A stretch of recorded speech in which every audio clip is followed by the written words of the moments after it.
সকল অশান্তি তৈরি হয় সম্পদ জমা থেকে। সকল পাপের দুইটা মূল জিনিস, দুইটা হলো সকল পাপের মূল জিনিস, মানে সামাজিক, পারিবারিক, রাষ্ট্রীয়। অশান্তি বিশৃঙ্খলাটা সৃষ্টি হয় সম্পদ জমাকে কেন্দ্র করে।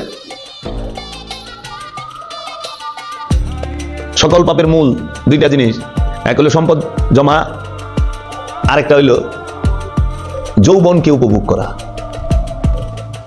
যৌবন আর সম্পদ, এই দুইটা হইল সব পাপের মূল হুতা, মানে মূল, এই দুইটাকে কেন্দ্র করে। আর আল্লাহ কি করে দিছে, তোমার যৌবন কালকে আল্লাহ রাস্তায় কুরবানি করো, তোমার যৌবনকে আল্লাহ রাস্তায় করো। আরেকটা কইছে সম্পদ জমা হারাম, সম্পদ জমা করো না, তোমার সম্পদ ফি সাবিলিল্লাহ খরচ করো। এই দুইটার একটা কথাও কোনো মোল্লা মুন্সি কইব না, ওহাবি কইব না। ওহাবি কে কইব না? মানে আমি ওহাবি মধ্যে দেখলাম যে এরা কইতেছে দুনিয়া কিছু না রে বাবা, দুনিয়া কিছু না, 2 দিনের দুনিয়া চলে যাইব, দুনিয়া এই করে না। কিন্তু ওই লোকই 1 ঘন্টা ওয়াজ করে না 1-1.5 লাখ টাকা ছাড়া। আল্লাহর কোরআন আল্লাহর হাদিস কইব 1 ঘন্টা আলোচনা, 2 ঘন্টা আলোচনা করে 2 লাখ, 2.5 লাখ, 3 লাখ টাকা। বড় বড় সেলিব্রিটি বক্তা যাগো তাকে দিতে হয় না, টাকা ছাড়া হয়? আমরা যদি আজহারি সাহেব রে আনবার চাই 2 লাখের নিচে তো পারা যাবে না। তাও আবার ডেট পাবো কিনা সন্দেহ আছে। যদি এমনি ফ্রি করতো তো একটা দিন আগে আমরা একটু কথা শোনা পারতাম না? পারে না, তাই কি করবেন? যদি মাগ নাই তো কতজন জানতাম দাওয়াত করে একটু বাস করে উনি শিখি আইব না। মাহফিলের বাগান, মাহফিলের প্যান্ডেল জান্নাতের বাগান। এই জান্নাতের বাগানে টাকা ছাড়া বক্তা ঢুকবাছে না। আমাকেও ডাকে, আসেন জান্নাতের বাগানে ঢুকেন, বসেন, কিন্তু উনি আইবার না টাকা ছাড়া। টাকা না দিলে লাইবে আইবকে। তাহলে এই যে বিষয়গুলো অনেকে খাইব কি না, ওটা তো যুক্তি আছে, পরিমাণটা একটু কম নেন, খাওয়ার লেগে যা লাগে সেটা নেন। 20,000 টাকা যদি নেন কি হয়? 20,000 টাকা হয় না, এক রাতের 20,000 টাকা 2 ঘন্টা কামাইতেছেন, এটা তো যথেষ্ট। ভালো না তো, সবাই পারে না একটু সুন্দরভাবে শুনতে।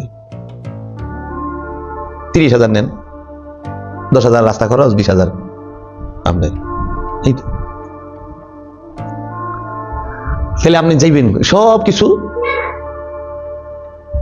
সম্পদ জমাকে কেন্দ্র করে হয়। মারামারি কি নিয়ে লাগে বাবা? ইসলাম দখল করবো, জায়গা দখল করবো, তাই না? ক্ষমতা দখল করবো, এলোই তো। ক্ষমতাটা দখল করে গেলে মালের লেগা, ক্ষমতা দখল করে মাল সম্পদ খাইব। আচ্ছা, চুরি করে কি লেগা? সম্পদ জমা করার লেগা। ডাকাতি করে কি লেগা? সম্পদ জমা করার লেগা। তেল মজুত করে, ডাল মজুত করে, খেজুর মজুত করে, চিনি মজুত করে, ছোলা মজুত করে, চাল মজুত করে, আটা মজুত করে, কৃত্রিম সংকট ফলায়, আলু পেঁয়াজ মজুত করে চড়া দামে বিক্রি বেচে, বেশি মুনাফা করে। রোজা আইলে সব বাইরে জায়গা, গাড়ির ভাড়া বাইরে জায়গা, তরকারির দাম বাইরে জায়গা, মাছের দাম বাড়ে, মাংসের দাম বাড়ে, মুরগির দাম বাড়ে, ছোলা বুট তেল চাল ডাল, এমন কোনো জিনিস আছে যে পারে না? ওরে খোদা রে, সব বাইরে জায়গা। হযরত লেবু রাহিমাহুল্লাহ ইনিও বাইরে গেছে, এবার একটা লেবু আছে 20 টাকা দেয়। ওরে সোভান আলি 120-25 হয়ে গেছে। চিন্তা করা যায়? রোজা না, আমি লেবু খামু গে, দরকার না, লেবু খাইলাম না, সেই তো হয়ে যায়। লেবু খাওয়া সবাই বাদ দিত। তরমুজ খাওয়া একবার বাদ দিয়েছিল না, যখন তরমুজ, পরে তরমুজ পচে, তরমুজের ব্যবসায়ীরা কান্দে। লেবু খাওয়া ছাইড়ে দাও, যেইটারই ভয়ঙ্কর দাম বাড়বে এটা খাওয়া ছাইড়ে দাও। বেশি না, 15টা দিন দেখবা সব হচ্ছে। চালান সুদ্ধা গায়ে, কারণ কাঁচামাল তো।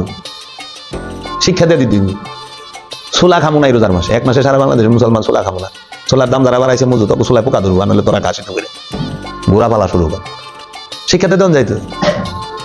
তাহলে এগুলা করে কেন? সম্পদ জমা করার লেগে। ওজনে কম দেয় কেন? ওই যে 100 গ্রাম করে কম দিলে, 10 জনের যদি 100 গ্রাম কম দেয়, 1 কেজি, 1 কেজির দাম 1800 তো পকেটে বলুন কত লাভ। চিন্তা করা, 10টা মাছ যদি 100 গ্রাম কম দিই, 100 গ্রাম কম দেয়, তাহলে তো 1 কেজি খারাই গেল, মানে 1700-1800 টাকা কেজি ইলিশ মাছ। কি করবা? আর তুমি তো বুঝবা না, কম দিয়ে দিছে। নদী থেকে মাছ কিনে বরফ ছাড়া তোমার যখন দিব, বরফ খাওয়ায় দেয় মাছের, বরফ দেয় ডাইকা দেয় মাছের, বরফ সহ তুইলা দেয় ব্যাগের মধ্যে মাছে। মনে করো 50 গ্রাম বরফ দিয়ে ভালো তো 1800 টাকা কেজি এলে 50 গ্রামের দাম কত হয় হিসাব করো বইয়া। এটা কে ভাও? তো এটা কেন করে? সম্পদ জমার লেগে। যৌতুকলা কি লেগে বিয়া করবার যায়? সম্পদ। যৌতুকলা বিয়া করছো আর মসজিদে ইমামতি চাকরি করো, হইল।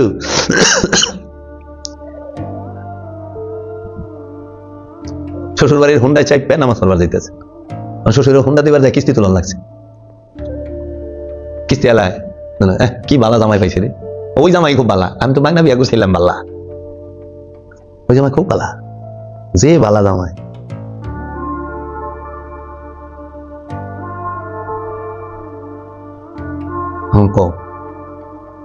শুক্রবার নামাজ পড়বার যান নাকি জুমার মসজিদে, আমি শুক্রবার নামাজ পড়া যাবো কেমনি, যখন দেখি ইমাম সাহেব যৌতুক বিয়া করে হের পিছিয়ে নামাজ পড়ার মন চায়, যখন দেখি সুদখোরের বাইক ইমাম সাহেব সারাক্ষণ থাকে হের পিছিয়ে মন চায়, যখন দেখি ইমাম সাহেব সে বক্তব্য দিবার যায় মিশা কথা কইতেছে, যেটা পারবো এটাও হয়, যেটা পারবো না এটাও হয়, যে মিথ্যা বলে তার পিছিয়ে নামাজ হবে না, এটা আর আমাকে শিখাইছে। মিথ্যা বললেন কেন? মিথ্যা বলা যাবে না তো, যেটা পারবেন সেটা বললেন, যেটা পারবেন না সেটা বলেন কেন? এর জন্য মানুষকে কষ্ট দেওয়া যাবে না তো। আমি জনসভা করবার যা যদি রাস্তা বন্ধ হয়, এমন আছে ওই রাস্তার মধ্যে ডায়াবেটিসের রুগী বই রয়েছে, হাড়ের রুগী বই রয়েছে, ব্লাড প্রেশারের রুগী বই রয়েছে, গর্ভবতী নারী আছে, তো উনি তো বাসে বই অস্থির, গরমের মধ্যে তাপ বেশি, কষ্ট হচ্ছে, জীবনও কষ্ট দেওয়া যাবে না। যদি মুসলমান হন, যদি মুসলমান হন, আর আপনি তো আলেম, আপনি আলেম, আপনার মর্যাদা আপনার ধরে রাখতে হবে। কেউ না থাক আমার সাথে, কিন্তু আমি সত্য বললেই যাব, কেউ না থাক আমার সাথে, আমি সত্যের শিক্ষা নিজে গ্রহণ করেই যাব, কারণ সবকিছুর জন্য সত্যকে ছাড়া যায় না, সত্যের জন্য সবকিছুকেই ছাড়া যায়। আমি সত্য চাই, সাইনবোর্ড চাই না। মানুষ খুন করে কেন? সম্পদ জমার লেগে, সম্পদের লেগে। ওই যে আরেকজনের জায়গা দখল করবার গেছে, মালিক আইছে খুন করে হালাইছে। মানুষ স্মাগলিং করে কেন? সম্পদ জমা করার লেগে। তখন তো মানুষ বিদ্যা অর্জন করে সম্পদ জমা করার লেগে, সম্পদ কামানোর লেগে, তাই না? মানুষ হওয়ার লেগে কেউ পড়াশোনা করে? পড়াশোনা করেও মানুষের কাম করে কেমনে? দুনিয়ার বই পড়ছেন 27 বছরে, কত বই বললেন, কিতাব বললেন, লাস্টে আশ্রয় লইলেন কিসের? আগুনের, হাতুরের, সাপলের, অস্ত্রের। বই পড়ে লাভ হইল কি? এত কিতাবাদি পইরা যদি লাস্টে আমাকে আগুনের অস্ত্র লন লাগে, জ্বালাও পুরা ওই করার লাগে, তাহলে পড়াশোনা করে লাভ? জ্বালা পুরাম তো কম হইল না। এত পড়াশোনা করার পরে মাজারে আগুন দেওয়া লাগলো। অনেক বইরা মাওলানা এসে মাওলানা সাহেব যায় মাজারে আগুন দিতেছে। মাজারে আগুন দেন কেন? কবর ভাঙেন কেন? উঁচা কবর ভাঙা ফেলাই বের হয়েছে। যার হাদিস কইতাছেন যে বুখারী শরীফ আছে সমস্ত উঁচা কবর ভেঙে ফেলার, বুখারীরই তো কবর উঁচা আছে, এটা ভাঙেন নাকি? বুখারীর কবরই তো উঁচা। মাজার আছে, আরে সেই লেভেলে সুন্দর মাজার। ইমাম তিরমিজির মাজার আছে, ইমাম শাফিঈর মাজার আছে, ইমাম আহমদ বিন হাম্বলের মাজার আছে, ইমাম আবু হানিফা রাহিমাহুল্লাহর মাজার আছে। মাজার নাই ওয়াহাবের, মাজার নাই শয়তানের। মহাপুরুষ সবারই মাজার আছে, ছিল, ভাঙছেন। মহাপুরুষের ছবি, নেতার ছবি অফিসে বান্ধায় রাখে, তাই না? ছবি তোলা হারাম, সে সৌদি আরব থেকে ফতুয়া এলো, সৌদি আরবের রিয়াল বাজাই বাদশাহ ছবি অন্ত কি এর মধ্যে কি? যেন থেকে হাদিস ছাপছে, যেখান থেকে হাদিস বলছে, সরকারই তো লেখছে হাদিস। রাজা বাদশাহ ছাপাইছে না? তো রাজা বাদশাহকে ছবি দিয়ে দিয়ে আজ থেকে 50-60 বছর আগে থেকে এই রিয়ালের মধ্যে ইয়ের ভিতরে বই রয়েছে। ও রাজার ছবি তাহলে জায়েজ, খালি প্রজার ছবি হারাম। কি কইবা? পাসপোর্টের ছবি জায়েজ, ঘরে দেয়ালের ছবিটা নাইলে হারাম। এখন আর ছবি হারাম না, কারণ এখন ওনারা আইসা পড়ছে ইলেকশনে, ছবি না তুললে ইলেকশনে করা পারবো না, এর জন্য ছবি জায়েজ হয়ে গেছে। আস্তে আস্তে গানটাও জায়েজ হয়ে যাবে, চিন্তা করেন না। কারণ আমরা দেখেছি যা যা হারাম ছিল সব জায়েজ। আগে ইংলিশ পড়া হারাম ছিল, এখন ইংরেজি পড়া জায়েজ হয়ে গেছে। টাস টাস ইংলিশ কয় ওয়াজের মধ্যে। প্যান্ট শার্ট পরা হারাম ছিল, কুট পরা তো হারাম, ফিরিঙ্গি পোশাক কিতাবে লিখছে। এখন পাঞ্জাবির উপরে কুট পরে, পরে না? পরে না? উপর উপর মাওলানা পরে, 1-2 টাকার মাওলানা না, লাখ লাখ টাকার মাওলানা পরে। সুন্নতি সর্বশ্রেষ্ঠ পোশাক রসুলের, রসুলের পোশাকের উপরে ফেরেঙ্গির কোট উঠে গেছে। কোট ডাইকা দিছে পোশাক পাঞ্জাবির। কেউ আর ওখানে চাদর গায়ে দেয় না। কোরআনে আছে সূরা মুজাম্মিল হে চাদরে ঢাকা, অনেক চাদর পরলে বলে খেয়াত হয়ে জায়গা। যে সম্পদ জমা করা হলো সকল পাপের যার মূল, আর যৌবনকে উপভোগ করার জন্য সম্পদকে আনে। মানুষের মূল, মানুষের চাওয়া অসীম, পাওয়া সসীম। মানুষ এত সম্পদ জমায় কেন? সে তার জীবনটা, যৌবনটা উপভোগ করবে। বুড়া মানুষ কেউ পছন্দ করে না, বাচ্চা গো আদর করে, বুড়া গো সহানুভূতি জানায়। সবাই পছন্দ করে যুবকরে, যুবতীরে, যুবক জোয়ানিরে পছন্দ করে, সবাই যৌবনকে, জোয়ানিকে পছন্দ করে। আর সেইটাকে মনের মতো করে উপভোগ করার জন্য মানুষ সম্পদ জমা করার পাগল হয়। মানুষ সবচেয়ে বেশি পছন্দ করে নিজের ইচ্ছারে, আর মানুষ সবচেয়ে বেশি ভালোবাসে নিজের প্রাণকে, নিজেকে। মানুষ সবসময় কবর পূজা করে, সেই কবর কখনো মাটির গর্ত না, দেহ কবর। এই দেহের পূজা 24 ঘন্টা প্রতিটা মানুষ করে, প্রতিটা মানুষ করে। চাই দেহ না সারাদিন বড় যা যা করতেছে সব দেহকে কেন্দ্র করে। এর লেগে ইসলামে কবর পূজা হারাম। সেই কবর কখনো মাটির কবর না, দেহ কবর। কারণ আপনি থাকেন দেহে, আপনি কোনোদিন মাটির গাড়ায় থাকবেন না। মাটির গাড়ার ভিতরে যাই বলে আপনার লাশ, মরা লাশ। আপনি যখন এই দেহ কবর থেকে বাইরেবেন তখন এই তাজা দেহ কবর মরা লাশ হয়ে যাব। আর এই মরা লাশটারে একটা মাটি 3.5 হাত লম্বা গাড়া খুই দেয়, 2.5 হাত খাই, 1.5 হাত পাশ, তারে রাখবেন যেন পইচা গইলে গন্ধ না ছুটে, পরিবেশ নষ্ট না হয়। আবার আপনি যাই এখন কবরে ঢুকবেন, আপনি মানে নফস, প্রাণ, সোল, জীবাত্মা, সে আবার আরেক দেহ কবরে ঢুকবো, আরেক দেহের মধ্যে বই রয়েছে। তো কবর ছাড়া ওই যে কয় না ছিলেম কোথায় এলেম কোথায় যাবো কোথায়, ছিলাও দেহে আসো দেহে কবরে যাইব দেহ কবরে। এলে কবর ছাড়া থাকার কোনো জায়গা নাই। আমরা সবাই কবরে থাকি। মানুষ তো বুঝতো যে এই দেহটাই আমি, এই দেহটা যে আমির পোশাক, আমির কবর, এটা মানুষ বুঝেই নেই। এটা দয়াল বাবা জাহাঙ্গীরের দয়া, এই যে এখন এই বিষয়গুলো সুফিদের যে পীর মাশায়েখ যারা আল্লাহর কামেল ওলি, তারা সবসময় বলে গেছে যে দেহটা কিন্তু কবর, এই দেহের মধ্যে তুমি থাকো। আর এই দেহ থাকে, দেহ প্রাণ থাকে বাড়িতে। আমি কখনো খাটে হই না, আমি সবসময় দেহের ভিতরে শুয়ে রয়েছি। আমি দেহে ঘুমাই, কিন্তু আমার দেহ খাটে ঘুমায় না। আমি যদি না ঘুমাই দেহের ভিতরে, এই দেহ খাটে ঘুমায় পারে না তো। আর সবাই আমি আদর করে, আমার আদর করে না তো। আমার হলে দেহ, আমি যখন দেহেতে বিদায় নেই, ওই খাটের থেকে আমার পোলায় আমারই বউ নামাই দিব, ওই সিঁড়ি কোঠার তলে দিব পয়লা। দেখুন রাখ, আপনি রাইবেন দেখি একটু ভাই গেল গা, ভাই অনেক ভালো আছিল, যাক গা এলাকা সবচেয়ে বড় বন্ডটা মরছে, জানোয়ারে মরছে। এই তো কইব, দুইটা কথাই কইব।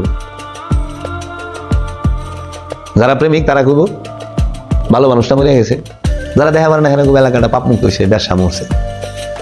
এই তো বাস্তব সত্য মাইনা নিতে হবে যে আমি রে অবহেলা কইরা আমারকে অনেক প্রাধান্য দিছি, আমার বউরে প্রাধান্য দিছি, আমার সন্তানরে প্রাধান্য দিছি, আমার ছেলেরে, আমার মেয়েরে, আমার স্বামীরে প্রাধান্য দিছি না, আমি রে অবহেলা করছি।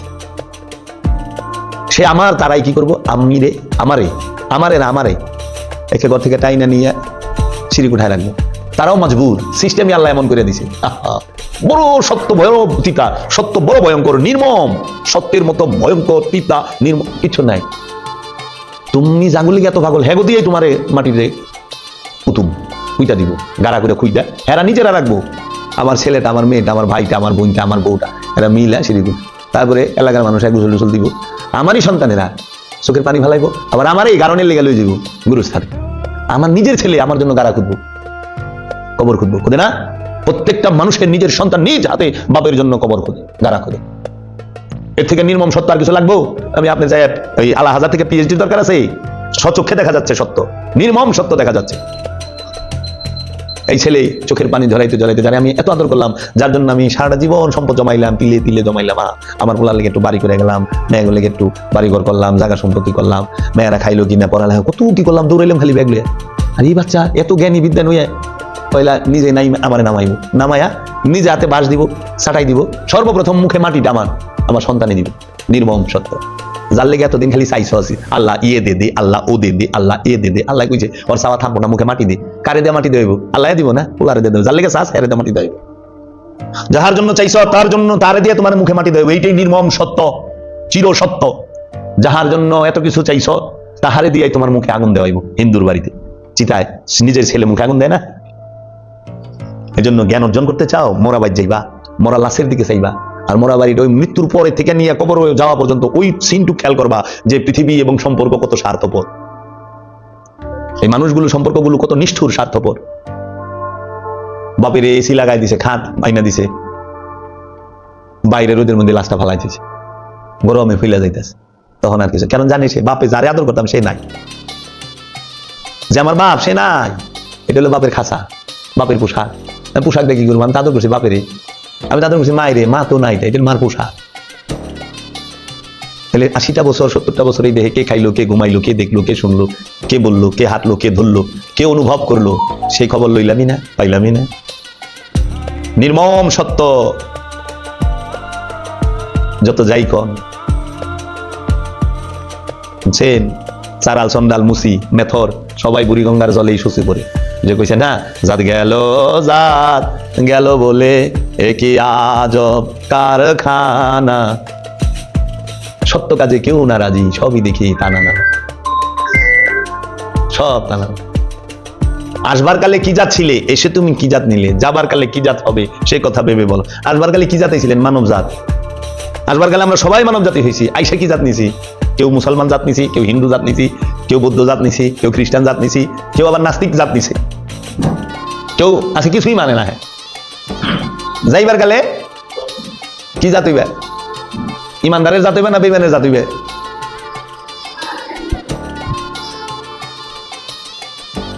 বেঈমানই তো। এর জন্য কয় ইমান লয়ে জানি যাইতে পারি। ইমান লওয়ার বিষয় না, ইমান হওয়ার বিষয়। মানে এইটা, এই যে লন যায় আলাদা কিছু, তো ইমান তো প্রাণ থেকে আলাদা না, ইমান হইয়া মরণ লাগবো। এর জন্য জিকির যদি মুখে করেন না, মরণের আগে জবান বন্ধ হয়ে যাবো, জিকির থাকবো না। আর জিকির যদি দমে করেন না, মরবই তো তুমি, ছাড়বো বাইরেই বই তো দম, তো দম তো জিকিরই করে, তো বেঈমান হইব কই থেকে? সারাক্ষণ ইমানের মধ্যে বই রয়েছে। কারণ চোখ বন্ধ হয়, কান বন্ধ হয়, জবান বন্ধ হয়, দম করলে বন্ধ হয় না, দম বন্ধ হইলে মরণ। জিকিরটা দমে কইল।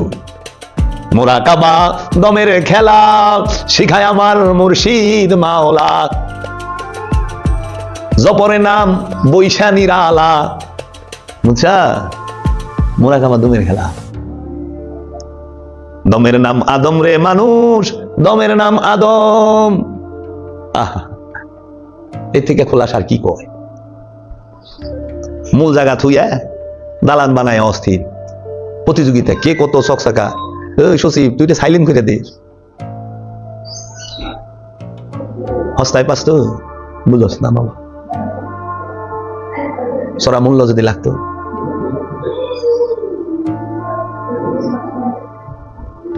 দমের ঘরে খাড়া থাইকো, ঠক বানা জীবন। এজন্য যৌবন কালকে খোদার রাস্তায় উৎসর্গ করা লাগে। এর লেগে সূরা বাকারার ৬৮ নম্বর আয়াত থেকে শুরু হয়েছে, হলুদ গাভী জব করবার হয়েছে।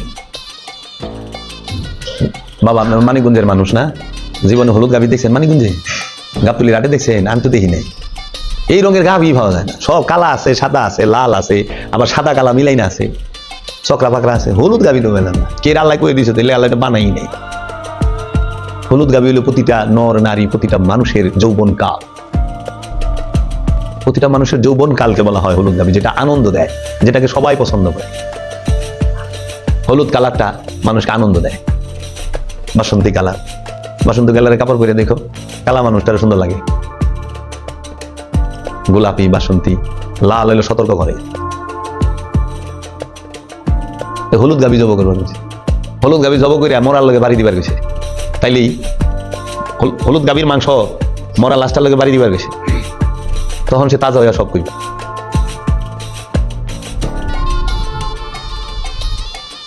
বুঝতে রহস্যময় বিষয়, সবই আধ্যাত্মবাদ। এইগুলা ডাইকা রাখা পারবো জীবন। যে পর্যন্ত আপনি আপনার ভিতরে ডুব না দিবেন, এ পর্যন্ত আপনি কিছুই পাবেন না। অনুষ্ঠান কইরা এইটা সামাজিক রীতিনীতি পালন করতেছেন, কিন্তু সত্য স্বাদ তো নাই, স্থির তো না। এই জন্য এই দেহের মধ্যে আমি আছি, মানে প্রাণ, নফস, জীবাত্মা।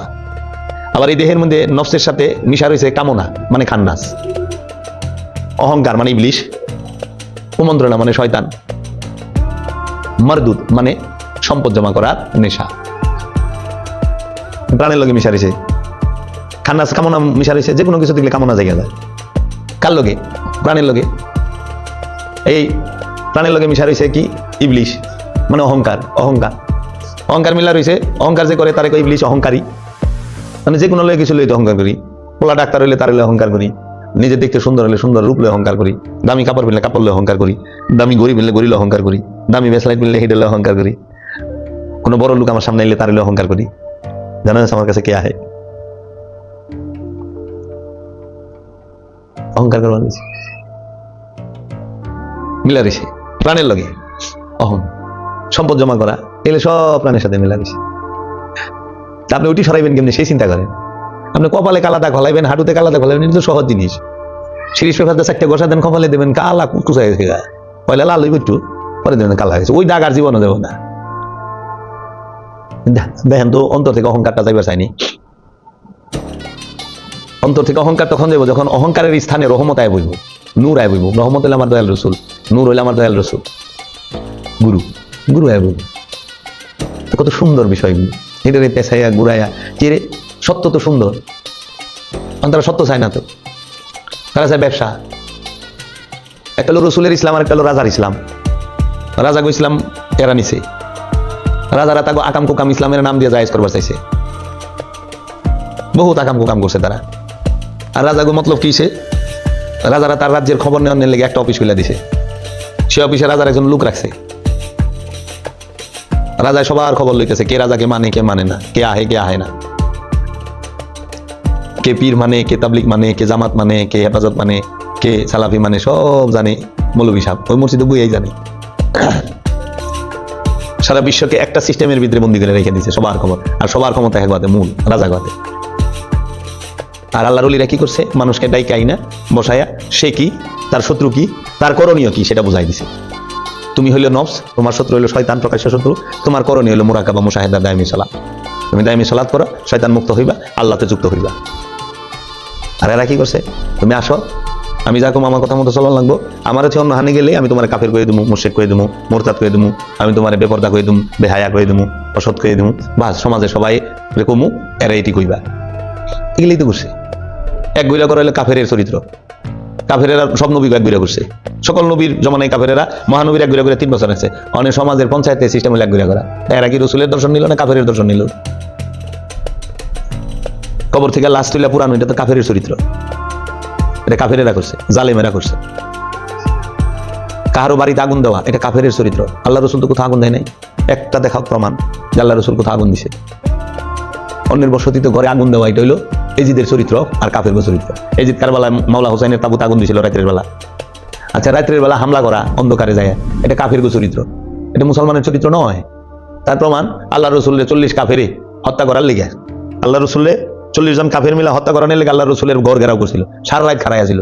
আল্লাহ রসুল হিজরত করলো, তো ঘর ঘেরাও করা রাত্রের বেলা রসুল খাড়াই থাকে, এটা কাফের কাম। এরা যাই করে সবই তো দিয়ে যায় কাফের চরিত্রটা নিয়ে। আল্লাহ কইলে আদমরে সেজদা করো, শয়তানে বলল না, আপনার সারা কেউ সেজদা করুন না। কিন্তু কত শোনা লাগে না? আল্লাহ বলল হে ফেরেশতারা, হে ফেরেশতাকে সর্দার জিন আজাজিল আদমরে সেজদা করো। মানে সবাই ফেরেশতারা সেজদা করলো, আজাজিল করলো না। কয় কি না করতাম না, কে করবা না? আমি দোয়াবিহীন আগুন হইতে তৈরি, আমি তত উত্তম, তাই আমি আপনার সেজদা করুম, কিন্তু আমি আদমকে সেজদা করবো না, মাধ্যম মানবো না। এখন এরা কি কয়? এরা কি আল্লাহর দর্শন নিছে না শয়তানের দর্শন নিছে? আল্লাহ আদমরে সেজদা করবা গেছে, শয়তানে কি কইছে? আদমরে করতাম না, আপনারে করুম।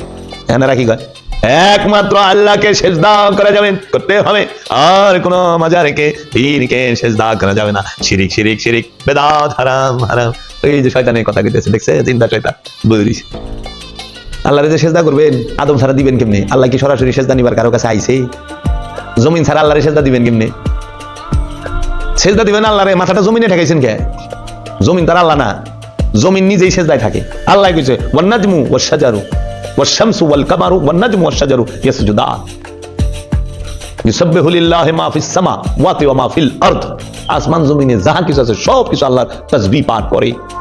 এই গাছপালা, তরুলতা, পাহাড় পর্বত, সাগর, নদ নদী, এই গ্রহ উপগ্রহ, সূর্য চন্দ্র, সবাই আল্লাহ সেজদায় রত। যে সেজদা নিজেই রত, হের উপরে আপনি সেজদা দিতেছেন কেন? আচ্ছা, কাবা ঘর ছাড়া আপনি আল্লাহরে সেজদা দিতে পারবেন? সেজদা দিবেন আল্লাহরে। আমরা তো দেখি মক্কা শরীফে চতুর্দিকে আমরা ঘুরে, আমরা কাবা ঘরকে সেজদা দিচ্ছি, তাই না? আল্লাহ তো কয় না ঘরের সেজদা দাও, আল্লাহ কইছে আল্লাহকে উসজুদু লিল্লাহ, আল্লাহর জন্য সেজদা কর।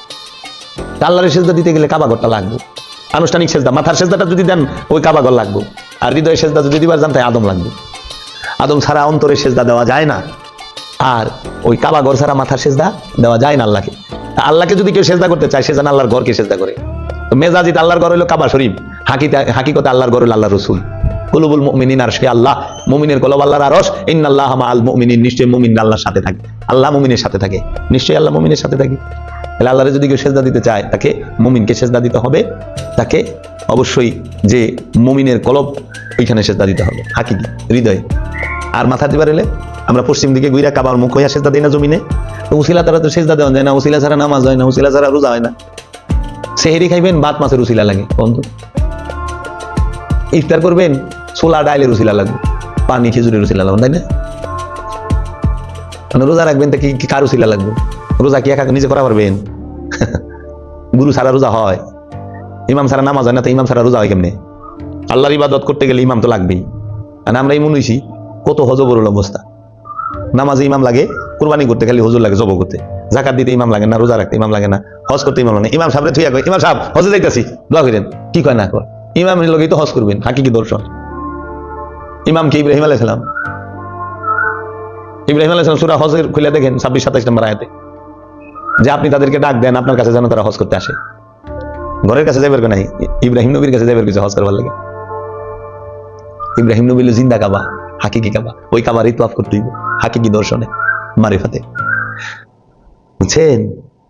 এর জন্য জাহির বাতিনের সমন্বয় ইসলাম, ইসলামের ভেতর এবং বাহির আছে। কোন বাবা সব মানেন, কোনটা? স্বার্থের বেলায়, স্বার্থের বেলায় মানেন। এই ছোটখাটো এই মূল মূল বিষয়গুলো আপনার আমার ধারণ করতে হইব। এটি ধারণের বিষয়, এটি বলার বিষয় না। বইলা বোঝান যায় না, বইলা পড়া আর বুঝা পড়া এগুলা মূল না, পইরা আল্লাহ চিনা যায় না। ধারণ করতে হবে, ধারণ, ধারণ করলে আর যায় না। অনুভূতি ধারণ আছে না, ধারণ করে রাখছি না। যখন অনুভূতি না থাকে তখনই তো অজ্ঞান, বেহুশ। আমরা যেন অনুষ্ঠানকে আমরা যেন মূল মনে না, অনুষ্ঠান মূল না, অনুষ্ঠান হলো মূলকে পরিচয় করায় দেয়। এই অনুষ্ঠান, এই যে আমরা যেটা করতেছি না, এটা হলো আনুষ্ঠানিকতা। এই অনুষ্ঠান মানুষে তৈরি করছে, আরবি মানুষে লেখছে, আরবি মানুষে লেখছে, কিন্তু কোরআন করলে মানুষ লিখতে পারে না। নাপাকে কোরআন লিখতে পারে না, নাপাক হইয়া কোরআন স্পর্শ করা যায় না। কোরআন আল্লাহর বাণী, কোরআন শেষ না রানিং এটা তো আল্লাহ কয়ে পারবো, কারণ বাণী আল্লাহর। আপনি কেমনে কোন শেষ? আপনি কিভাবে বললেন শেষ? বলেন আমাকে। আল্লাহ বলছে আমি কোরআন নাজিল করা শেষ করে দিছি, আল্লাহ বলছে আমি কিতাব নাজিল করা বন্ধ করে দিছি। আপনি কিভাবে বললেন? যে আমাকে বলতেছে যে হ্যাঁ আপনি হাদিস মানবেন না করে, আমি বললাম যে কিভাবে হাদিস আর ই নির্ণয় হলো কিভাবে? আল্লাহ কোরআনে সূরা নজমের মধ্যে বলতেছে ওমা ইয়ান্তিকু আনিল হাওয়া, আমার রাসূল জীবনে একটি কথা নিজের ইচ্ছা থেকে বলে নাই, আমি আল্লাহ যা বলতে বলেছি তাহাই বলেছে। তাহলে রাসূলের বাণীর ভিতরে আপনি কিভাবে কনফার্ম হলেন কোনটা হাদিস আর কোনটা কোরআন? আপনার এটা বলার সাধ্য আছে? আপনি রাসূলের অন্তরে ঢুকছেন না? রাসূলের জবানই তো কোরআন। এটা নির্ণয় কিভাবে করলেন যে এই কথাটা হাদিস, এই কথাটা কোরআন, এই বাণীটা হাদিস, এই বাণীটা কোরআন? আপনি কিভাবে করলেন? তা আবার 400 বছর পরে। জবাব দেবার মতো জ্ঞান নাই, উত্তর নাই। এই যে ছেলেটা আইছে কি কারণে? তার ছিঁড়ে গেছে কেন? কারণ মূলটা ধরতে পারে নাই। আপনি মূল ধরে অগ্রসর, আপনি যে পীর ধরবেন সেটা আপনার জানার বিষয় আছে। কিভাবে? পীরে যদি আপনাকে আপনার দেহর কিতাবের জ্ঞান না দিতে পারে, পীর যদি আপনাকে আত্মশুদ্ধির শিক্ষা না দিতে পারে, দায়মি সালাতের শিক্ষা না দিতে পারে, সেই পীরের কাছে থাকার কোনো প্রয়োজন নেই। আমি হলে আমারও ভালাই দেন। মূল কি? সবকিছুর মূল কি? এত কোরআন, এই যে কোরআন হাদিস, এই যে এত ইবাদত বন্দিগি, এত আদেশ উপদেশ নির্দেশ, সমস্ত কিছু কাকে কেন্দ্র করে? মূল বিষয়টা কি? সেটা হলো আপনার আমার নফসকে কেন্দ্র করে। এই নফসের মধ্যে খান্নাস রূপী শয়তান আছে, তাকে কেন্দ্র করে। কোরআনুল কারীমের ৬,২৩৬ আয়াতের এই হাজার হাজার আদেশ উপদেশ নির্দেশ যাহা কিছু আছে, সমস্ত কিছুর মূল দর্শন, মূল বিষয় একটা। সেটা কি? আপনার নফসের সাথে যে খান্নাস রূপী শয়তান মিশে আছে অতপ্রত ভাবে, রক্তের পরতে পরতে, সেই খান্নাস রূপী শয়তানকে মুসলমান করো অথবা তাড়িয়ে দাও। এইটা হলো কোরআনুল কারীমের সকল আয়াতের, সকল কিছুর মূল বিষয়, মূল সারাংশ। এত আদেশ কেন? শয়তানকে মুসলমান করাবার জন্য। এত উপদেশ কেন? আপনি তো মানুষ সারা খেপারে তুই মূল হারাবি, মানুষ বজলে সোনার মানুষ হবি। এই মানুষের মধ্যেই নফস আর খান্নাস আছে। মানুষ ছাড়া, জিন ছাড়া অন্য কোনো পশু পাখি গাছপালা তরুলতার মধ্যে খান্নাস নাই, নফস আছে, খান্নাস নাই। আবার এই রূহ একমাত্র জিন আর ইনসানের সাহারঙ্গের নিকটে, কোন পশু পাখি, কোন গাছপালা তরুলতার শাহরগের নিকটে রূহ নাই, রূহ কাউকে দেওয়া হয় নাই। রূহ আল্লাহর গোপন রূপ, সুপ্ত রূপ, গুপ্ত রূপের নাম। আর নফস হচ্ছে প্রাণের নাম, মানুষের প্রাণের নাম, জীবের প্রাণের নাম নফস। এই নফস আর রূহের পার্থক্য যে জানে না, সে পীর হয় কিভাবে, সে আলেম হয় কিভাবে? সে তো পথভ্রষ্ট, বিপথগামী, সে নিজেই জানে না। নামে ওলি বান্ড খালি। যে রুহে সোয়াব পাঠায়, রুহের জন্য মাগফিরাত কামনা করে, রুহের জন্য সোয়াব পাঠায়, যে রুহে হাদিয়া পাঠায়, যে রসুলের জন্য ফরিয়াদ দোয়া করে, তার থেকে বড় পথভ্রষ্ট বিপথগামী আর কেউ আছে? নাই। আমার কাছে তো সত্য বড়, ব্যক্তি বড় না। কারণ রসুলের জন্য দোয়া করবেন, আপনার এই অধিকার দিল কে? আপনার এই ক্ষমতা কই থেকে আসলো? সব পাঠাবেন কেন? আল্লাহ নিজে বলছে, আমার সাল্লাল্লাহু ইল্লা রাহমাতাল লিল আলামিন, আমার হাবিব, আমি আপনাকে জগৎ সমূহের রহমত করে প্রেরণ করেছি। কাদ জাআকুম মিনাল্লাহি নূরুন ওয়া কিতাবুম মুবিন, তোমাদের কাছে স্পষ্ট কিতাব এসেছে এবং স্পষ্ট নূর এসেছে রবের তরফ হইতে। যে আল্লাহ বলছে, মা ইয়ানতিকু আনিল হাওয়া, আমার হাবিব জীবনে আমার ইচ্ছা ছাড়া একটি কথা বলে নাই। আল্লাহ বলছেন স্পষ্ট কোরআনের মধ্যে যে আতি আল্লাহ আতি রাসূল, তোমরা আল্লাহর রাসূলের আনুগত্য করো। আল্লাহ নিজে বলছেন, যাই আপনার হাতে হাত দিয়ে বায়াত গ্রহণ করলো, সে আমার হাতে হাত দিয়ে বায়াত গ্রহণ করলো। তাহলে সেই রসুলের জন্য আপনি কিভাবে দোয়া করেন? যে রসুলের হাত আল্লাহর হাত, যে রসুলের চেহারা মুবারক আল্লাহর চেহারা মুবারক, তার জন্য আপনার মতো মানুষ আরবি বইটা আপনি দোয়া করতেছেন। কোরআনের জন্য আরবি বইটা দোয়া করেন। আল্লাহ রসুল নিজে কোরআন, আল্লাহ রসুলের জবান মুবারক কোরআন, আল্লাহ রসুলের বাণী মুবারক কোরআন। ওমা ইন্নাহু লাকাউলুন রাসূলিন কারীম, নিশ্চয়ই কোরআন সম্মানিত রসুলের বাণী। সেই কোরআনের জন্য আপনি আরবি কোরআনে পড়ে দোয়া করতেছেন। আল্লাহ এর সওয়াব নজর কোটি কোটি গুণ বাড়ায়া তার রূহে পাঠাইলো। লা হাওলা ওয়ালা কুওয়াতা ইল্লা বিল্লাহ। রূহ কি? রূহ আল্লাহর সুপ্ত এবং গুপ্ত রূপের নাম। রব হইল আল্লাহর প্রকাশিত রূপের নাম। আল্লাহর দুই রূপ। আল্লাহ যখন আমাদের মাঝে রহস্যময় ভাবে গোপন থাকে, তখন তিনি রূহ রূপে থাকেন। আর আল্লাহ যখন আমাদের এই মানুষের মধ্যে পবিত্র নফসের উপরে আল্লাহ রব্বুল আলামিনের তরফ হইতে রূহকে নাজিল করে, তখন সে রব রূপ ধারণ করেন, আকার রূপ ধারণ করে। আর সেই রূহকে প্রকাশ হইলেই তাকে রব বলে। আর সেই রব যে বাণী বলে, সেই বাণীকে কোরআন বলে। রবের বাণী হইল কোরআন। তাই কোরআন রবের তরফ হইতে নাজিল। তানজিলুম মির রাব্বিকুম আলা কলবিকা, আপনার রবের তরফ হইতে কোরআন নাজিল হয়েছে আপনার কলবের উপরে। রবের তরফ হইতে কুলুর রুহি আমরি রব্বি, বলুন রূহ রবের আদেশ। রব হইতে আলাদা না, রব রূহ নাজিল করে, রব রূহ নিক্ষেপ করে।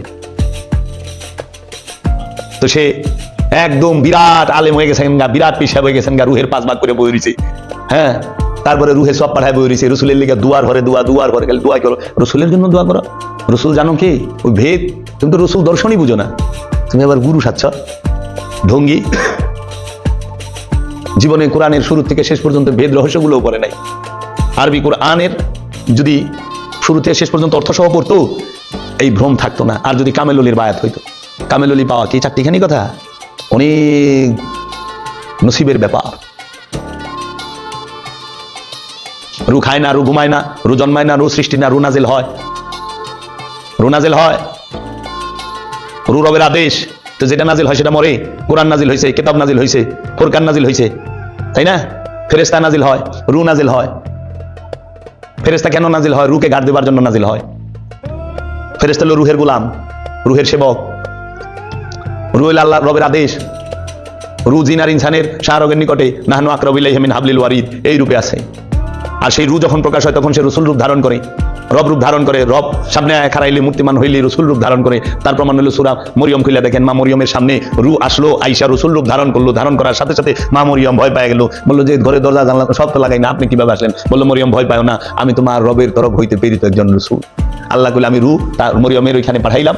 রু প্রকাশ হয়ে রসুল রূপ ধারণ করলো। সে বললো, আমি আপনাকে একটি সুসংবাদ দিতে আসছি। আল্লাহ আপনাকে এমন একজন নেক সন্তান দিবেন, যিনি এই জগতের জন্য আয়াত হিসাবে প্রমাণিত হবে। তিনি হবেন রুহুল কুদ্দুস, রুহ ঈসা রুহুল্লাহ। তিনি স্বয়ং আল্লাহর রূহ। ঈসা রুহুল্লাহ, নফসুল্লাহ না। ঈসা রুহুল্লাহ, ঈসা স্বয়ং আল্লাহর রূহ। এজন্য ঈসা স্বয়ং আল্লাহর রূহ দেখা ওই যে মরারে তাজা করছে, নফসকে হুকুম করছে, তুই খাড়া, খাড়ায় গেছে। এই নফস খাড়া, খাড়ায় গেছে। কারণ রুহের হুকুমে নফস খাড়ায়। নফস নফসকে তাজা করতে পারে না, রূহ নফসকে তাজা করতে পারে। এজন্য সেই ঈসা রুহুল্লাহ। আর তুমি ফকির হইছ, তুমি পীর সাচ্ছ, পথভ্রষ্ট নিজেও, আর সবাইকে পথভ্রষ্ট করার জন্য লিপ্ত। সত্য অনেক গভীরে, সত্য অনেক গভীরে। সত্যকে টেনে উদ্ভাসিত করার জন্য, উপরে তোলার জন্য কারবালায় দাঁড়াইতে হয়, কল্লা কাটাইতে হয়। কল্লা কাটানি ছাড়া, কারবালায় না দাঁড়ানো ছাড়া সত্যকে দাঁড় করা যায় না। সত্যকে সামনে তুলে আনা যায় না। নাহলে এজিদ সবসময় ক্ষমতাবান, স্বার্থ সব সময় ভয়ঙ্কর ক্ষমতালয় থাকে, ফেরাউন নমরুদ সব সময় শক্তি লয়ে বয়ে থাকে। আর সত্য একা, মুসা একা গেছে ফেরাউনের কাছে, ইব্রাহিম আলাইহিস সালাম একা গেছে নমরুদের কাছে, বাহিনী লয়ে যায় না। বাহিনী পাইব কি? সত্যের লগে বাহিনী থাকে নাকি?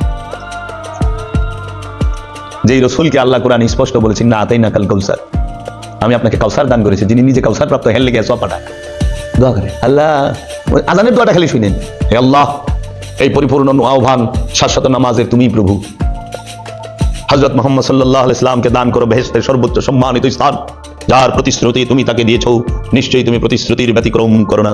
শুনছা কানামুল্লাহ মসজিদে কয় কি? আল্লাহ রসুল্লের জান্নাতুল ফেরদাউস দান করো।